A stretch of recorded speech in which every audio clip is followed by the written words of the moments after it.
Laura, are all of our guests on the line? Yeah, we have majority on the line. Okay. What about we've got our panelists on that you're expecting at this point? Yes, panelists seem to be on, good to go. I'm just gonna stop this screen share now. Okay. Okay. So James and Melanie, if you wanna show your camera. Perfect.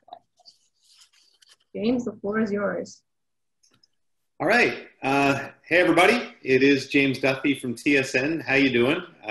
This is my home studio, as it has been for the last 6 months during this mess, and it comes complete with 3 usually barking dogs, including 1 puppy. That was our COVID mistake, so I apologize in advance if they interrupt this somewhat frequently over the next hour, but thrilled to be with you, and thank you for joining us here for the 2020 Hockey Helps the Homeless Canada Life Cup finale. I know usually these receptions either happen the night before the tournament or at the end of the tournament, and everybody's together talking hockey and having multiple beverages, and it's been a weird year and we weren't able to do that, but we wanted to bring you some of that experience today. You'll have to provide your own beverages, unfortunately, but we really appreciate everybody being here. Though the hockey players couldn't go at it on the ice this year in Montreal and Toronto and Edmonton and London, that didn't mean the need for fundraising dollars wasn't as urgent as ever. And every dollar counts, so the staff of our various partner beneficiaries can continue to provide the homeless and those at risk all kinds of support, access to safe shelter, transitional housing, and essential supports and programming. So we're here to say thank you to everyone who helped out, to contributed to your individual communities and helped shut out homelessness across our great country. Players were encouraged to continue the fundraising efforts, even though we knew the tournaments weren't going to happen, and you did an amazing job doing that and supporting your partner beneficiaries. We'll be excited today to announce just how well you did. We'll get to that over the next hour. And we will hear from, you can see some of their faces, I believe, Mike Woods, the Regional Director with National Founding Sponsor Canada Life. Melanie Redmond, the President and CEO of Away Home. We'll learn more about what's working in the areas of policy, planning, and practice to transform our response to homelessness. We will receive greetings from Ryan Bailey, the Executive Director of Hockey Helps the Homeless, who will provide an overview of the last couple of months from the Canada Life Cup and announce our game changers and top fundraisers from the campaign. And finally, I think the reason they have me here, because hosting panels is basically my only life skill, and I'm not exaggerating. We're going to get together and have a hot stove, which you often see at the events that you attend when you play hockey, featuring some terrific hockey players. Sarah Nurse, Canadian Olympian and a star with the women's national team, and a couple of legends in our country. Dougie Gilmour and Shayne Corson will be joining me for the hot stove. We'll get some great stories from them in just a few minutes' time. So again, thank you all for being here. Thanks for being game changers in the fight to end homelessness across Canada. And it gives me great pleasure to welcome Regional Director, GTA West Toronto Central, Mike Woods, to speak on behalf of Canada Life, the importance of this event to them and the need for your continued support. Mike? Thank you, James. Certainly appreciate it. Canada Life's been involved in this tournament for nearly a decade, and our overall mission is to provide for the financial, physical, and mental well-being. Often they're just words, and what strikes me by this event is the people on this call certainly put their actions and their money where their mouth is.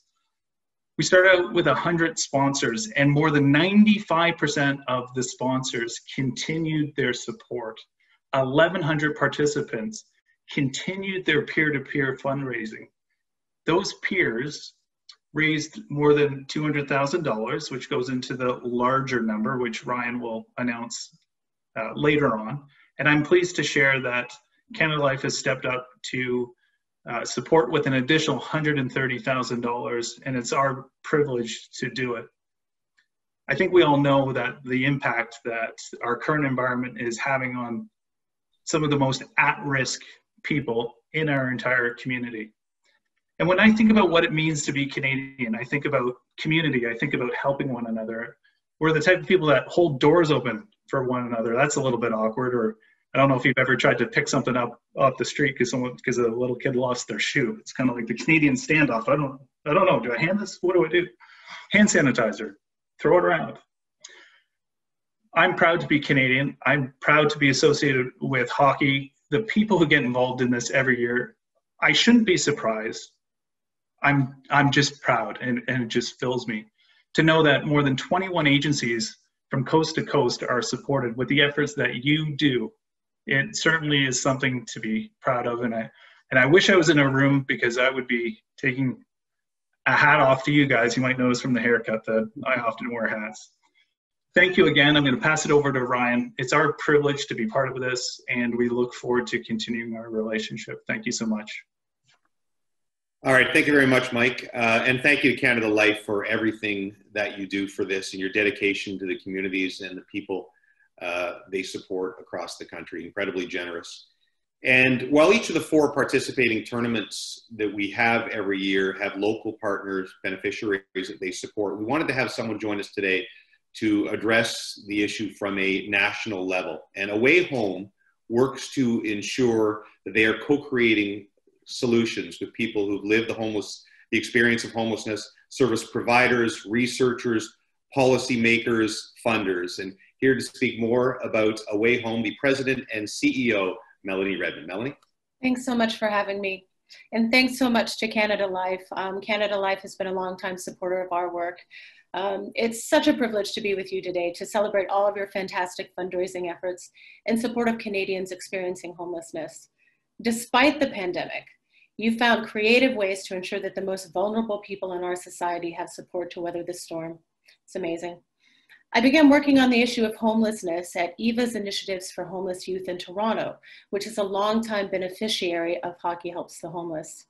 And I know how important every dollar you raise is to the lives of people experiencing homelessness. I've seen it firsthand again and again. I also know how critical it is to use a platform like Hockey Helps the Homeless to raise awareness about the issue with mainstream Canada. And I'm from the States originally, so I have to say that what better way to raise the issue of homelessness to the Canadian public but with hockey sticks. It's brilliant. I now lead Away Home Canada, which is a national coalition reimagining solutions to youth homelessness through transformations in policy, planning, and practice. That's a mouthful. But what does that look like on the ground? It means working with young people, policymakers, service providers, educators, police, the faith community, and anybody else who wants to be at that table to stop young people from becoming homeless in the first place and to ensure the best possible outcomes for young people and their families. But why the focus on youth homelessness for us? The Government of Canada's 2018 point in time count of people experiencing homelessness across the country found that of all those people, more than 50% had their first experience of homelessness before they were 25. And given that fact, we believe that if we do a good job of stopping young people from becoming homeless, we'll put a real dent in chronic homelessness long term. Now, during the pandemic, communities across Canada are moving mountains to get people out of shelters and into housing. And when that's not possible, shelter workers are working around the clock to try and keep people experiencing homelessness safe. And your fundraising efforts during this time are more important than ever. Despite the crisis we find ourselves in, we also have a unique opportunity for us to think about how we want Canada to look beyond the pandemic. And I'm a real optimist, but I believe that this is a good opportunity. The Prime Minister, along with all orders of government, are asking some really hard questions, and they need to. And thankfully, one of these questions is whether or not we can end chronic homelessness. In a caring and affluent society, it's unacceptable that anyone be mired in homelessness for any amount of time. Though it's absolutely critical to provide emergency services to those in need, I believe we have to become more bold and do the difficult work of stopping people from becoming homeless in the first place. That's homelessness prevention. We need to turn our attention to homelessness prevention. We'll always need some form of emergency services, that's for sure. But if the pandemic has shown us anything, it's that warehousing people long-term in shelters is at best unsafe. It's time all Canadians have a roof over their heads, a door of their own to lock, and the support they need to heal and to thrive. Now, there's absolutely an important role for government to play in all of this. The government can't do this alone. It takes philanthropy, it takes fundraising efforts like this, it takes Hockey Helps the Homeless and everything you've done here today to support the people most in need in this very, very difficult time. So I just want to thank all of you and Hockey Helps the Homeless for all the wonderful things you're doing for Canadians. Thank you so much, Melanie. Away Home is truly having a significant impact. So thank you for everything you do as well. Now, please join me in welcoming the Executive Director of Hockey Helps the Homeless, Mr. Ryan Bailey. Ryan? Summer. Thank you, James. Thank you, everybody, for joining us on the call. Thank you, Melanie. Thank you, Mike. I want to take you back very briefly here. I know that a big part of the reason that you're joining us on the call today is either Sarah or Doug or Shayne or James or Melanie or Mike for that matter as well. But there's some people that I want to make sure we thank. We do not get to this point 8 months into the pandemic without a lot of folks around the country that have helped us to get there and to achieve the goals that we have. So I want to take you back just a few seconds to where we were back in March. We had 4 tournaments upcoming. We were on pace to have the best season we had ever had by granting $3 million net to charity. But we had 1.3, almost half of those dollars wrapped up in 4 tournaments that were yet to take place: Montreal, Toronto, London, and Edmonton. And we had to make a decision. At first, we decided to postpone those events till June. And then we were looking at fall dates to postpone those events. And then about June time, maybe early July, it became apparent that we were not going to be able to play live hockey. And so we asked ourselves at Hockey Helps the Homeless, in consultation with our volunteers, our local organizing committees across the country, we had a decision to make. And that decision was to pack up shop, fold it up, grant out the money that we had raised to date, make as big an impact as we could, or continue our fundraising efforts in support of our mission. And the answer was very easy to come to and to conclude. And with the support of Canada Life in allowing us to hang on to their sponsorship dollars, leading from a community investment and sponsorship standpoint, and through conversations that we would have with our players and our other sponsors and our volunteers and our committees, it became clear that to give up was not an option. I'm really, really proud to share that had we folded up shop a few months ago and decided not to fundraise and to continue on through the Canada Life Cup, we would have given away anywhere from $500,000 to $700,000 net to charity of that 1.3 million goal that we had been on pace for. Thanks to you, thanks to a lot of folks on this call, thanks to those that continue their fundraising efforts and our sponsors, we will grant nearly $1 million net to charity through these 4 events. So humbly, I thank you on behalf of the team at Hockey Helps the Homeless, on behalf of our tournament beneficiaries, thank you. And thank you very much to Canada Life for stepping up and leading by example and supporting this new campaign of ours. We don't know when we're going to get back to a new version of normal, and we may be fundraising through either a modified event format or through a Canada Life Cup type model for the next season or so. And it's very, very encouraging to us that we know our players, our sponsors, our donors step up in support of our cause first. Hockey is the hook, but our cause is what keeps people coming back year over year. So I want to thank my team as well at Hockey Helps the Homeless, but I want to highlight some key individuals across the country that have helped us get and achieve those numbers. First and foremost, I'm going to start in Montreal. Every year we give away a Game Changer Award.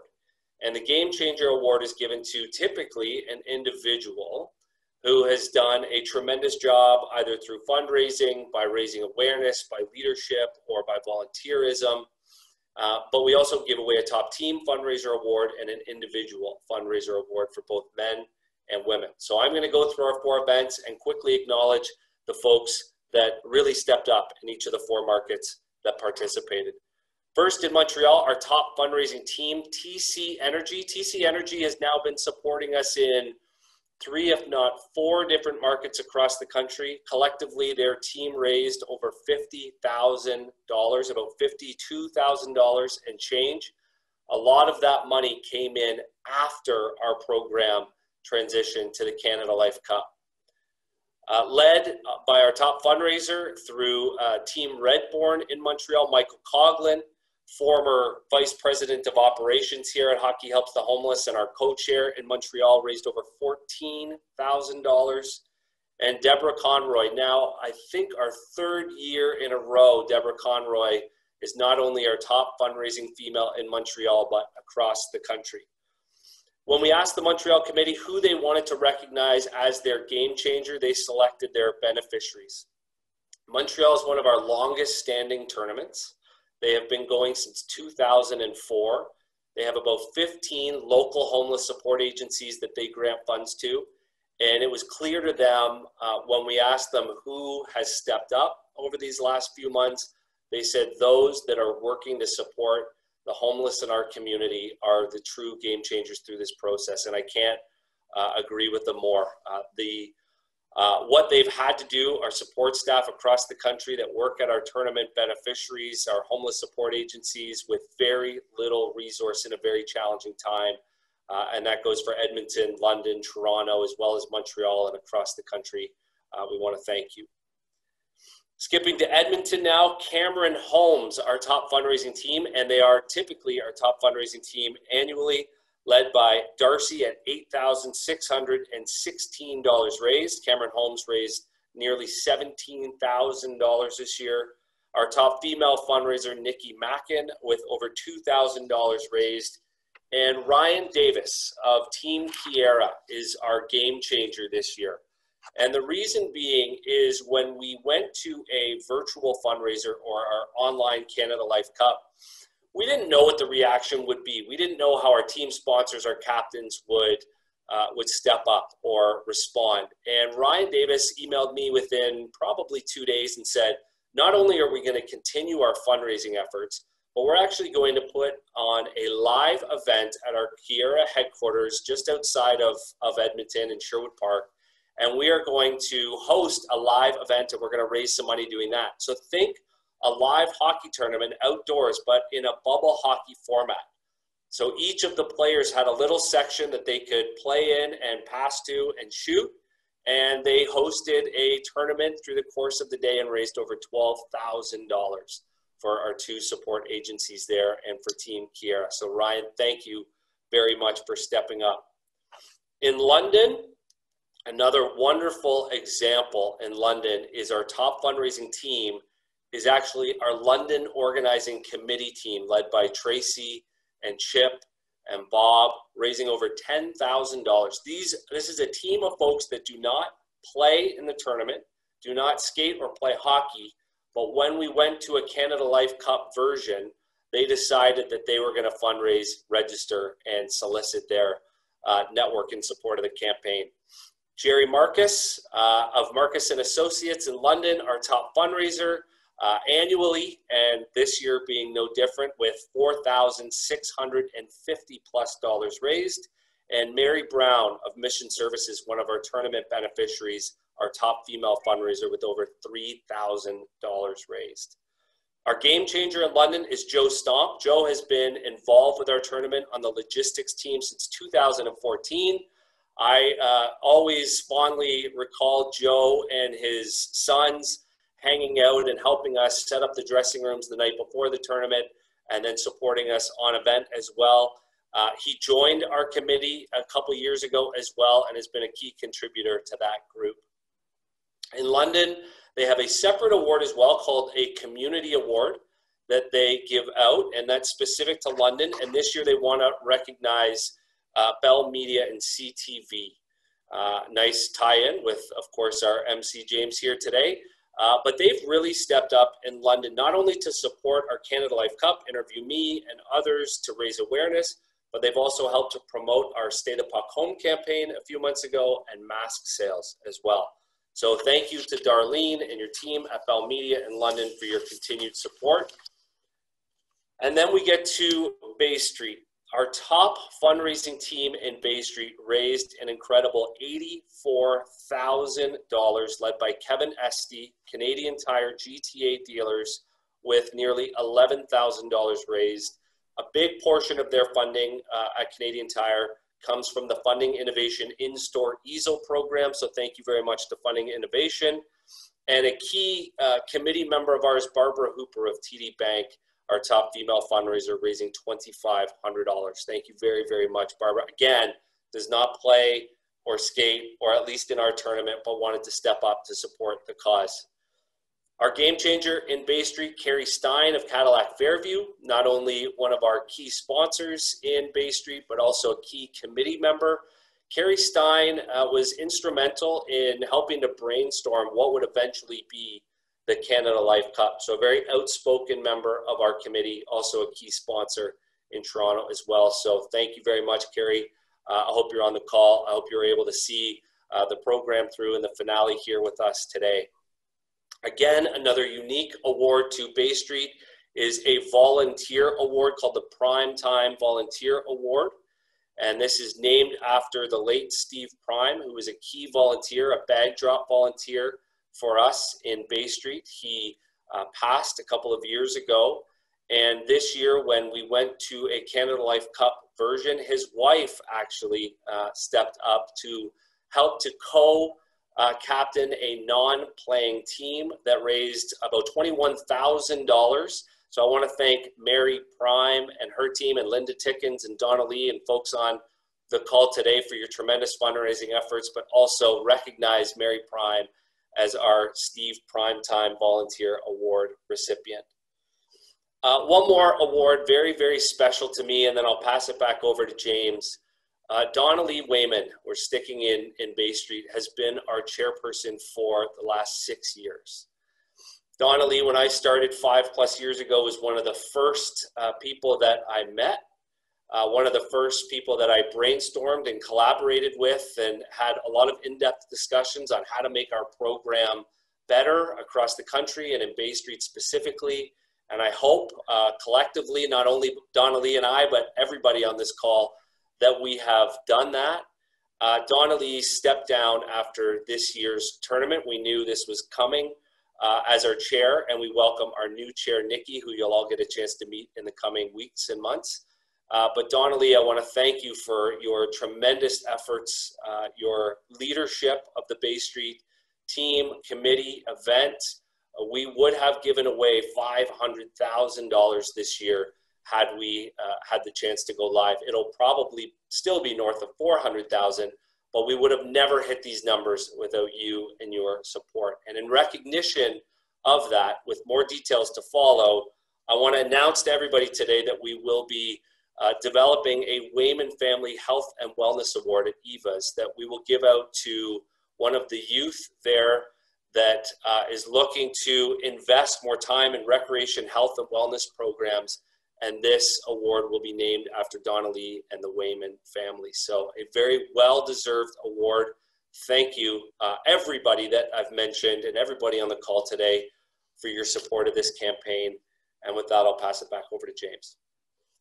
All right, thank you, Ryan. And I echo that. Congratulations to all the winners, all the game changers, and to Ryan and all you guys at Hockey Helps the Homeless. It would have been easy to just stop, to continue going, and for everybody out there who continued to fundraise, you made a massive difference this year. Now it gives me great pleasure to bring in the Hot Stove panel by Canada Life. This is basically all I do for a living. Before I introduce the panel, I just wanted to mention there's a little Q&A tab down on all your screens. Write some questions. I'll ask them some questions for a few minutes, but I'll check in on the questions and try to get to as many as we can in the 20 or 25 minutes we have to speak today. All right, without further ado, the introductions of our fine panelists. He played 20 seasons in the NHL for 7 different teams, a 7th round selection, 134th overall. How did that happen? How did so many teams screw up over and over in that draft? 134th. Anyway, he goes to the Blues 1982 draft, goes on to record 1,414 points between 83 and 2003, 2-time All-Star, Stanley Cup champion in 1989, a Selke winner, and one of the heart and soul players of all time in the National Hockey League. Doug Gilmour is with us today. How you doing, Dougie? Hey, James. How are you, buddy? Good, bud. Another great one. He captained 2 NHL clubs during his 19-season professional career, Played for Canada at the Canada Cup, the World Juniors, World Cup of Hockey, 1988 Winter Olympics, represented his teams 3 times at the All-Star Game, 693 points, 2,357 penalty minutes in his career, plus 87 points in 291 penalty minutes and 140 playoff games. I run into him basically every week now on the golf course, my friend Shayne Corson. How you doing, Shayne? Good, buddy. That's because I'm on the wrong fairway every time. That's why I run into you. That's actually sadly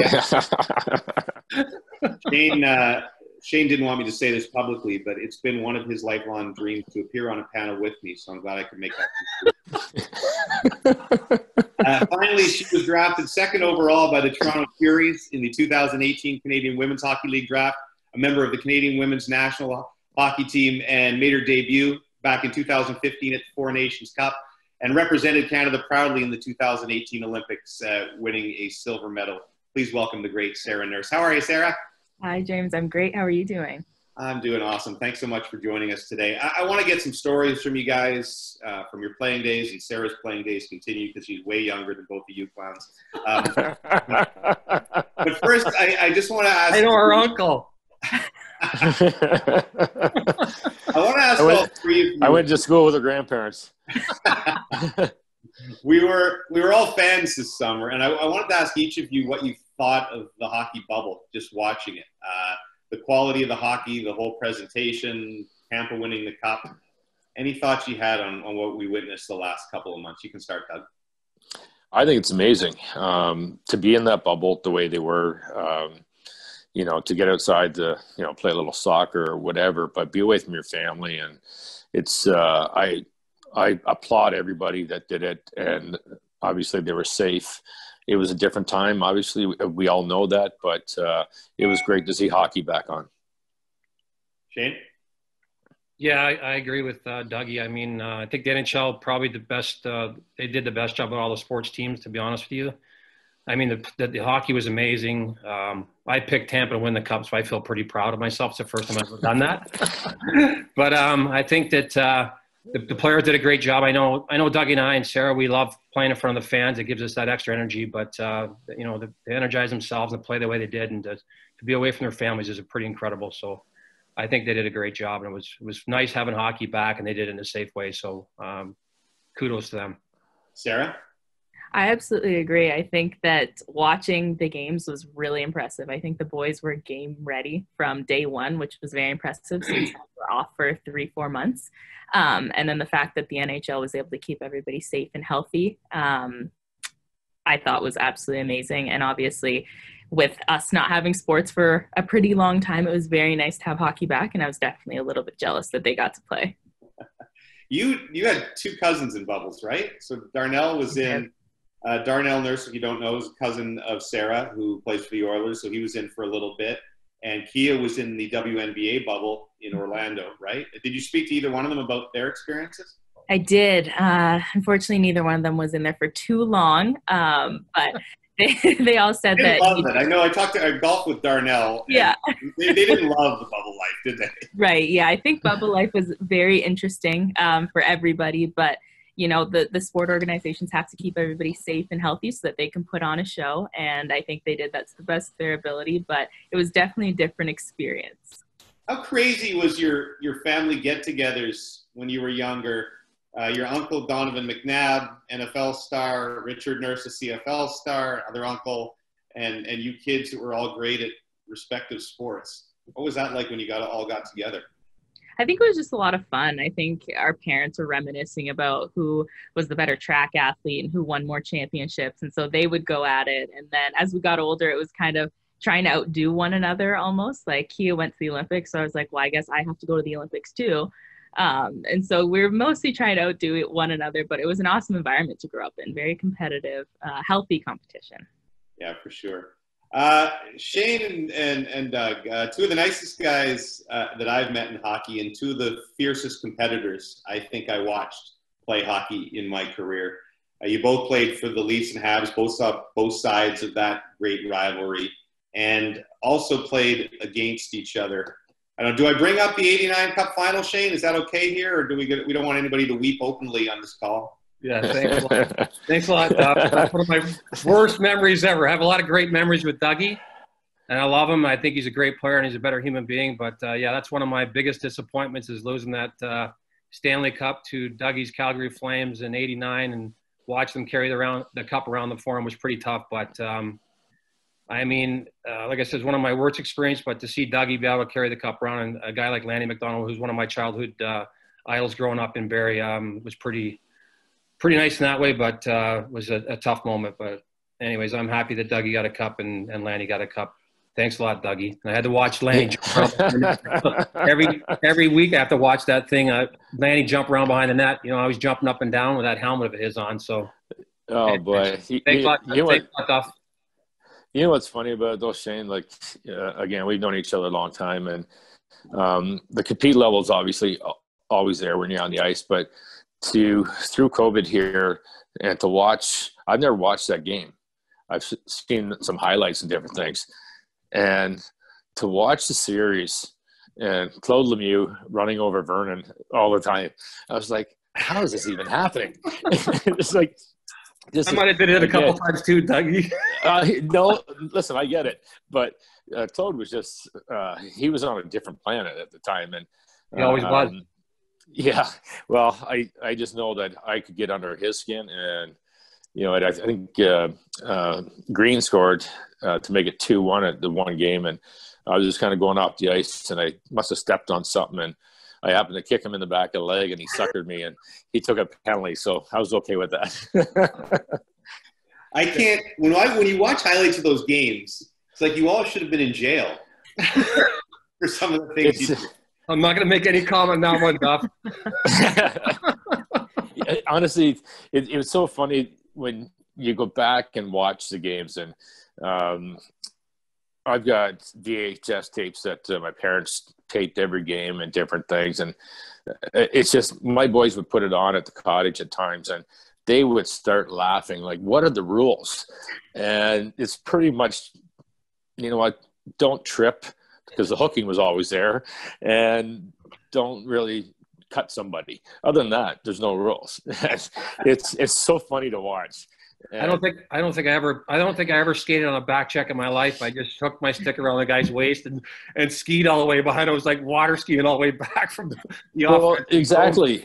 And I used friction tape. It wasn't because I liked it, but I could hook onto their pants better. That's right. So, you'd stick to them like glue. It was like when I covered Yashin in the playoffs that year. I think I went to the washroom every time he went. I didn't leave him alone. Well, it's funny. Sarah, I was going to say, the rules are so different in the game you played today, and yet we talk about fierce rivalries. Like, you have one of the fiercest rivalries in hockey right now, Canada against the States, and it can get very intense, but you can't do the stuff that these guys did, right? No, definitely. I mean, like, we all watch Slapshot and think that that's so far off in the distance, but then watching highlights of these guys, we realize that it's not really. But the rivalry that we have with the U.S. is obviously absolutely insane, crazy. I'm not hooking on to Brianna Decker, and she's not bringing me back into the D zone, but it's definitely intense. It's definitely very, very fierce. What do you have a favorite? I know the gold medal game from the Olympics is probably, it's like me bringing up the '89 Cup final with Shayne, but do you have a favorite memory from that rivalry so far in your young career? Yeah, I mean, I'd have to say probably in the Olympics when we actually beat them in the round robin, because that was obviously the first game that we played the U.S. at the Olympics. And so, like, that's a huge stage. That's one where everyone's watching, and I ended up scoring a goal. So it was cool to see, like, my parents in the stands and how excited they were. And so that was a pretty happy memory. That's a good one. Yeah. Shayne and Doug, you said you guys have been friends for a long time, and I know you do all sorts of events and things like this now.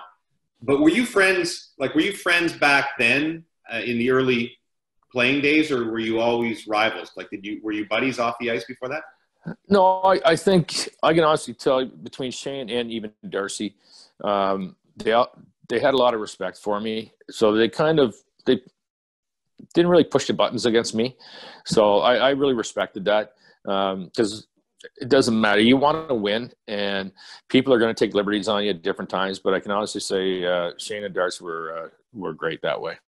But Shayne, didn't Keenan ask you to fight Dougie once at least? Well, Dougie nailed it on the head. I took liberties on a lot of people. I wasn't the most cleanest player, I guess you'd say, over my career, but no, you had 2,600 penalty minutes later, I guess not, but you have a few players that you had the utmost respect for and you wouldn't touch. Like for me, it was like Dougie and Gretz and people that I got to meet because I just respect them because they were such great players, but they were humble too off the ice and good people off the ice. They were really easy to like as people and players. But yeah, I mean, I got signed by Keenan in the as a restricted free agent actually out of Edmonton. Slats wouldn't step up, and I had told him I had an offer sheet coming. It was Keenan, so I ended up in St. Louis, and we're playing Toronto, and it's 2-1 for Toronto, and he leans over and he starts pinching me. I don't know if anybody knows about Keenan, but he was pinching me. I don't know if I should be saying this because some guy's been writing about getting the coaches all over him, but it kind of pushed my button so it would get me moving a bit. And he's in my ear. He's going, "Why did I pay you that money? You're awful. You haven't done anything for 2 weeks now. Why don't you go out and do something?" He goes, "Get out there and do something." He goes, "Go fight Gilmour or Gartner." And I'm sitting there thinking, well, Dougie I love as a player and as a person. And I mean, I'm not going to fight Dougie. And then Mike Gartner, I grew up with in Barrie, and I looked up to him. I idolized him too. So I said, in my head, I'm not going to do that. So I went out 3-4 shifts. I didn't fight anybody. Come back to the bench, and he goes, "Go sit down there at the end of the bench." And I'm looking, well, what? Well, he didn't fight anybody. He didn't fight Gilmour or Gartner. And I said, I'm not going to fight Gilmour or Gartner. And he goes, "Go sit at the end of the bench." So I went down the end bench, sat there, and cheered the guys on. And Mike, I'm opening the gate, cheering the guys on, high-fiving them as they come off, and he's getting madder and madder. You know Mike, Dougie, right? Yeah. A few times too, and he's just getting redder and redder, and he's getting madder and madder. And I knew I was pushing his buttons. He thought he was pushing mine. I kind of liked the break. We were down 2-1. I was getting a little break, cheering the boys on, just ticking him off. So that's the story there with fighting Dougie or Gartner. And I thought, no. So I went in the dressing room between periods, and he come in and he starts ripping me up and down and telling me I'm terrible and he's going to trade me. And I said, go ahead then. I'm not going to fight Dougie. I'm not going to fight Gartner. So if you want me to do something, I'll go out there and fight somebody else, but not fighting them. So that was the end of it. Come out in the third period. I played about 10 shifts. Didn't come off the ice barely. So it was great. Worked out for me. It's, I had Mike in the Canada Cup in '87, and it's surreal that, some of the things that he came up with, but at the end of the day, it's the players that take over, and you watch the highlight over and over again.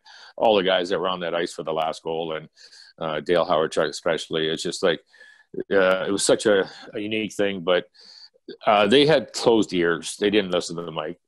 So they were the utmost professionals that say, "Yeah, we got this. Don't worry about it, coach." Oh yeah, that was Hully for sure. Him and Hully had their beef, but Hully just turned them off. Hully had his Hully had his ears plugged for Keenan all the time. I think Hully had his ear plugged for most coaches, didn't he? Yeah, I guess so. Phil Gretz got there, and then Gretz took over. But I just want to remind everybody who's watching right now that you can send questions on the Q&A, and I'll try to get as many as we can in. I have one here from Calvin. For Killer, I loved your book. What was it like to play in the Battle of Alberta in your days as a Flame?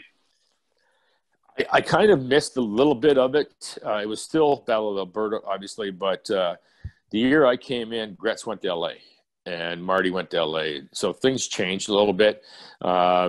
We were a pretty good hockey club. Like, I believe we had 116 points that year. Won the President's Trophy. Montreal had 115. And again, not bringing that up, Shayne, but it's just there were two good teams that faced off in the finals. And I can honestly say it was a challenge. Like, obviously, you still had Mess there. And, one of the – talk about dirty players, but one of the great players. And he played hard each and every night. So you really respect certain guys. And it was just a little bit different the time that I came in. Just wanted to let you guys know that I'm evaluating the backgrounds of your respective shots. That's what we do in television. Dougie's got this mini Stanley Cup, all these wonderful awards back there, and family photos. And Sarah's got all these beautiful team photos from her time with the national team. And Shayne has drapes behind him. I'm David Letterman, man. I'm on the Letterman show. Sarah, it's been awesome to see the involvement of women's hockey in the All-Star game. Kendall Coyne had that great skate a couple of years ago. And I know you were part of one of the athletes was able to participate in the 3-on-3 at last year's All-Star game. Was that a cool experience? Absolutely. I remember when I got the email for that, and I immediately texted one of my teammates and was like, if I have to do a hot lap like Kendall did, it's going to have to be a no for me because that was incredible. But no, it's great. The NHL and their member clubs have shown us so much support. And so being able to be at the All-Star game and have our own event was pretty special. And I think it surprised a lot of people. And it kind of ended up being like the talk of the weekend. So it was incredible to be a part of and hopefully to continue in the future. Yeah, what's the next step for women's hockey? We all love it in Canada, but I know there's been so much talk about getting one pro league and maybe something under the NHL's umbrella. What would you like to see in a perfect world? I think for us, when we talk about being under the NHL's umbrella, we talk about that because unfortunately in the society we live in, your legitimacy is really dependent on a man, and especially in sports. We've seen that over and over again. So we've seen the success of women's pro leagues when they are attached to a male league, NBA, WNBA, prime example. And so when we talk about being with the NHL, they have the infrastructure, they have resources. And so obviously that would be an absolutely ideal situation. But I mean, COVID has kind of affected a lot of things, not only in the sports world, but definitely a lot of things. And so hopefully as we go through the next few years here, we will get something started. Let's hope that happens. I love I was just going to say, like, I love the women's sports and hockey, especially. I have a daughter that plays hockey and she's at Boston College playing down there. And I just hope they can do something for the women's hockey because it's so important. And, you know, Willow would love to continue on in her career. And I mean, what the girls are doing for hockey is amazing. And it's come such a long way since I started watching Willow when she was like 7, 8 years old. And I mean, I think it's important for society to have a women's league for sure and 100%. And I know that, Doggy and I would support that, and the NHL hopefully gets involved and plays a big part in that for the girls. Hear, hear. Here's another question from anonymous attendee. This is to Dougie, the smartest player you played with or against. And maybe Shayne, I could ask you when you followed Dougie, the toughest player you played with or against. Oh, it had to be Shayne Corson for sure. I just sent him a text. I think the smartest player, obviously, for me was Wayne Gretzky. You know, I tried to pattern myself when I was in junior, watching him play and how he went behind the net. I had a chance to play with him in the '87 Canada Cup and saw how fast and what he did with the puck, that, you know, eyes in the back of his head. He'd see people, and you really learn a lot from him. And I guess the toughest player, you know, there's so many throughout the years that I played with. And, you know, it starts with a guy in St. Louis, Jack Carlson. And his brothers were in Slapshot, obviously. But Jack was tough as nails. And his best friend was Paul Holmgren. And they would fight every game, but that was their job back in the days. And again, you know, you got Ty, you got Bobby Probert. There's so many guys that we played with that were tough as nails. So it's hard to answer that one. What about you, Shayne? Oh, well, Gretz for sure, 100%. Like Dougie said, he had eyes in the back of his head. The game just seemed to slow down for him. It wasn't fast. It was easy for him. And I mean, I got to play with him in the Canada Cup in '91. I was actually his line mate. I was like, when I walked in and looked on the chalkboard, it was me, Gretz, and Larmer. I thought, oh my God, what's my name doing there, right? But he just took me under his wing and treated me like gold, and just made me feel so uncomfortable. But and then I played him again, St. Louis on the line with Holly, and he's just another level with everybody. There's only like very few of those guys who can play the game the way they play and see the game, and like I said, it just slows down for him. For toughness, like Dougie said, there's so many guys.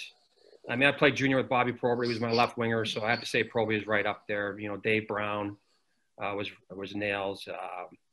Chris Nyland wasn't the biggest guy. I played with him in Montreal. I have a lot of respect for him as he showed up every night, took care of his teammates, and something that was really good to me when I first came into the league. So I'd say for the smartest player would be Gretzky, and the toughest guy would be, you know, those guys there's so many of them, I can't even name them all, but those guys were right up there. Hey, Shayne, I did so well in the 87 Canada Cup.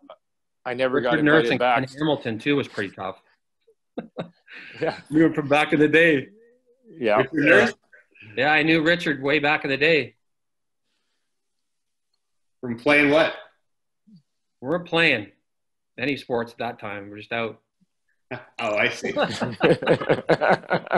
can tell Sarah's story later on. We'll have to talk about that later. I think it was somewhere down the east end of Hamilton. Oh, boy. Whole different hot stove that one is.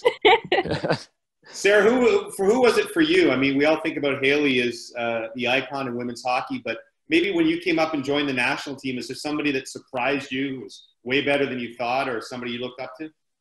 Yeah, I mean, for me, I kind of unfortunately missed, like, the Jana Heffords, Carolyn Ouellette, Haley Wickenheiser. Like, I just missed them by a year. They were out. I was coming in. And so for me, I think it was definitely Marie-Philippe Poulin. She was somebody that in 2010 I was able to watch, and she was so young at that time. I think she was 18. And so I was able to watch her for the next 8 years. And then, you know, now that I am able to play with her, call her a friend, and see what an incredible leader she is. Like, those guys talk about Gretzky, and it's like the exact same thing about Pooh. Like, she just is on a completely different level. The things she does, her habits in practice, what she's able to do in a game is pretty incredible. And so to be able to look up to somebody like that is definitely very special. And Ryan Davis wants to know, Sarah, from your national team, who's the most underrated, somebody we should be talking about more? Oh, yeah. I would probably say Jocelyn The Rock. And I know a lot of you don't know a ton of us women's hockey players, but Jocelyn The Rock is definitely somebody who you should know. She's been on 2 Olympic teams, probably going for a 3rd, but she's like that big, physical, tough defenseman who can like go end to end. And so she's pretty fabulous. And so I think people should be talking about her. I wanted to tell one quick story. We've been so nice, and everyone's been so nice, glowing about Dougie. I wanted to talk one about his competitiveness, and this is going to sound like a shameless plug because I have a book coming out in a couple of weeks, which is a collection of hockey stories. And Mike Johnson, who's on our panel in TSN, tells a story about Dougie. And I don't even know if you'll remember this, Dougie, but so way back early in his career, when you're in Chicago and near the end, it's a 9-3 game. Chicago sucked at the time. The Leafs were pretty good. And MJ scores a goal to make it 10-3 in that game. Now, as he's scoring the goal, Chicago defenseman Eric Weinrich sort of pushes him. And MJ says his hands sort of went up at the same time. He wasn't trying to celebrate the goal, but it just was one of these moments. And he didn't think much about it. But for the next 7 years, every time he played you, he said you hacked him, you whacked him, you mofoed him. It was just nonstop, and he couldn't figure out why you hated him so much. He said you were the nicest guy at golf tournaments in the summer, but you wanted to kill him on the ice. And it wasn't until he came to Montreal, and I think he maybe took your apartment, that you guys sat down and had a conversation. And you said, yeah, you're not such a bad guy, MJ. And you said, well, why would you think I was a bad guy? And he said, well, because you celebrated that 10-3 goal against us when I was in Chicago. And MJ's like, that was 7 years ago. Do you still remember that? Yes. Well, the thing about it is sometimes in a game, you're prepared. And for me, I always had to watch who I'm playing against as defense. I didn't care about the forwards as much. Who's going to take me out? But when guys would come up to a face-off and, you know, say, hey, Doug, how you doing tonight? It's like, okay, I got him. Because he wants to talk. Because he wants to play a safe game today. Not a chance. So, yeah, you know what? You kind of there's a little bit of a memory bank there that you always want to take advantage of certain people. And, yeah, MJ was one of them. I know you played for Burnsy. Both you guys. Shayne, you had a Burnsy story I wanted you to tell me about one time you got in his bad book. One story? I got about 100 of them. Give me your favorite. I won't give you the one that he wanted to fight me in the coaching's office when he took his rings off and wanted to fight me. I'll give you another one. So I'm on the ice.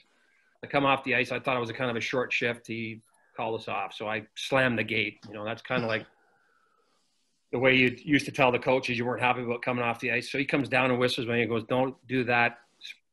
I won't say the word again. I said, okay. 4 or 5 shifts later, I get out in the ice and we're skating around, doing our thing. Me and Reach, probably half asleep during that game, weren't playing very well. So we come off the ice. He calls us off the ice early again. I felt it was early. It probably wasn't. I was young and, you know, thought I should be playing more. So I come off, I slam the gate again, and there's Burns. He comes ripping down the end of the bench to me, and he grabs me by the back of the jersey, pulls me off the back of the bench, says, "Go to the room and get unchanged." And I'm thinking, uh-oh, what? He goes, "Get to the effing room and change your gear. Get it off. You're done." So I got to get up. And in the old forum, remember, Dougie, the old forum, Sarah, you wouldn't remember, you weren't even born yet, but we have to walk by. It was all the CEO of the Canadians. Yeah. All the top dogs. Beliveau sitting there, one of the most respected people. Rocket Richard sitting there, right? I got to walk by with my head down and my tail between my legs, walk in. So I get into the room. We have a little area in the back where we used to tape our sticks and cut them. I go back there. I start taking my gear off. The period ends. And I'm sitting there going, oh, my God, am I going to get traded? Am I going to get sent down? What's going to happen? I'm sitting there. I'm nervous. Big Larry Robinson comes walking down. Goes, "Don't worry." I just looked at him, didn't say a word. He goes into Pat's room, comes back, and he says, "Put your gear back on." So I go, "Oh, God, good." So I go back, put my gear back on. Pat comes into the room. I'm sitting. I'm thinking, what's he going to say? And he goes, "Are you effing ready to play now?" And I said, "Yep." Went out in the third period, same type of thing. I played all kinds. So Burns and I had a lot of run-ins, but he was like a father to me. He was the first. When my dad got sick and was probably going to pass away, he wrote a big, long letter to my dad. And he was like one of the best human beings I've ever met. He treated me like gold, treated me like a son, and I owe a lot to him. But we had our run-ins for sure. We had many times where we battled, but he was only trying to get the best out of me. I knew that, and I respected him and appreciated everything he did for me. And even after my dad passed away, he stayed in touch with me and checked in on me every once in a while. And probably not enough, but he did it once in a while. But yeah, so it was a great relationship. Yeah, Pat, a lot of fun with him. Pat's a great man, and I'm just going through my garage, and I've got my parents' stuff. They're both passed away now, but look at that. I just found that today. Oh, how good's that? Yeah. So it was, it's Burnsy for me. It was just, he had to push me, and he didn't have to push me, but he did. And in a good way. Yes, there's some matches where you're saying things back and forth behind closed doors, but for the most part, he gave me every opportunity to succeed. And again, he pushed me the right way. And, we obviously miss him, and I love him as a coach. Can we see that hair one more time? I forgot that was the Dougie Gilmour, like slick back. Look at that. High top rooster. A little bit of a mullet there, right? a little bit of a mullet there. Oh, that was only a half mullet. We got to wrap things up here. Bertie had one too, though. That's the best part. He did, yes. Just quickly before we go here, this is from Jen. This is not a question, Doug. Watching this with my father, who immigrated to Canada 40 years ago, learned to love hockey as a sport. He wanted me to tell you that you are his favorite hockey player ever, and Shayne was in his good books too. So I wanted to pass that on as a. That's awesome. Thank you so much. You guys are terrific guys. To everybody watching, you're right to idolize these guys. They're wonderful human beings. Sarah, we love watching you play. We think you're fantastic. We hope you get the stage that you deserve. Thank you. That's going to wrap it up for the Hot Stove. Thank you guys all for joining us one more time. Before we wrap things up completely on the day, back to Executive Director Ryan Bailey for some closing remarks. Ryan? Thanks, guys. Hey, thank you, James. Thanks, Shayne. Thanks, Doug. Thanks, Sarah. We probably could have gone on so much longer and heard your stories. It was very, very entertaining. We're just up against the clock here. I want to thank James very much for stepping into MC, for accepting our invitation a few weeks ago. And this is your first Hockey Helps the Homeless event, hopefully not your last. I want to thank everybody for joining us on the call. Thank Shayne and Doug and Sarah, and especially to Canada Life for your continued support, and to all of you that continued your fundraising efforts, your volunteer efforts, your sponsorship efforts. We wouldn't be near the organization we are or have near the impact without you. Thank you very much to Melanie. Thanks to Mike Woods as well. And thank you all for joining us. Thank you, Ryan. Thank you for having me. Pleasure to be a part of this. It was great to talk to everybody here. Thank you to everyone watching again for your contributions to Hockey Helps the Homeless. So what you did, particularly in this difficult year, was absolutely amazing. And just a reminder for those who couldn't join us today, you can pass on the message. A full recording will be sent out to all the players and sponsor in the coming days. So thank you all for being game changers. Have a terrific day. Don't forget to watch the Free Agent Frenzy on TSN Friday. Plugs are what I do. Have a great day, everybody. Thanks, James. Thanks, guys. Take care. Thanks, James. Thanks, everybody.